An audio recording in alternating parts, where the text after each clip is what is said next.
I want to just start with what you're seeing in terms of whether demand is sort of plateauing, accelerating, or falling off, just a touch on the margins.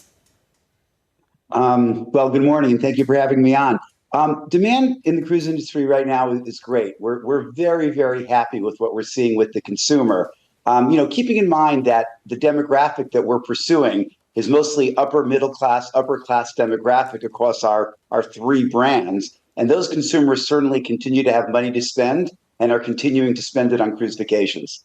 At this point, Harry, I guess there's this key question of how divorced the upper echelons are from the rest of the economy. Essentially, do you find that your business is somewhat insulated from a cycle where you have consumers that aren't necessarily feeling the same kind of pinches elsewhere?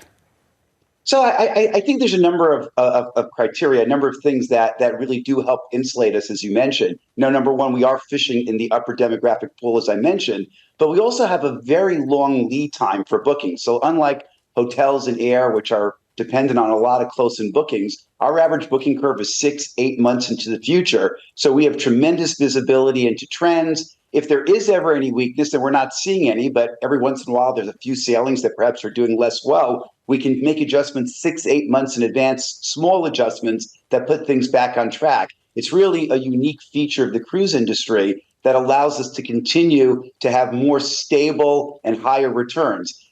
Fundamentally, cruises is a tremendous value. Our average yield, versus a hotel ADR is anywhere from 30 to 40% below what they'd spend on a hotel. And I think consumers, whether times are good, but especially if times are less good, certainly recognize that value, and that accrues to us. I mean, the last couple of quarters, we've reported 8% and 6% year over year yield increases compared to last year, where we're guiding to another 6% for Q3. We see that as a very strong consumer.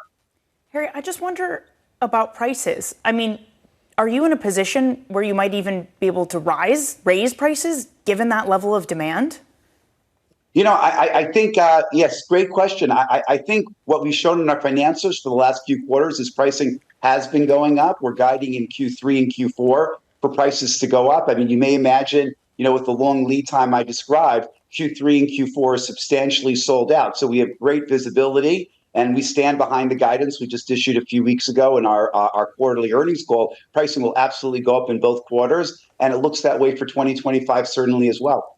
Harry, I want to get your thoughts as a CEO of a major company. Lisa mentioned this fascinating statistics of CEOs being let go from companies at an unprecedented pace going back to 2017.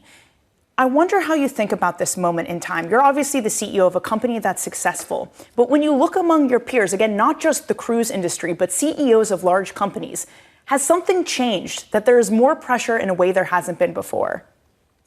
So I'm guessing there's always been pressure in the CEO role, but I think we're in a world of a rapidly evolving consumer. Tastes change over time, and consumers change over time. And we have to be constantly thinking and innovating in the future. I mean, right now, as an example, we're planning for ship deliveries through 2036. I mean, we have to have a pretty good crystal ball and a pretty good feel for what the consumers are going to want for, years, even a decade into the future. And it's really important to keep that future focus if we're going to be successful.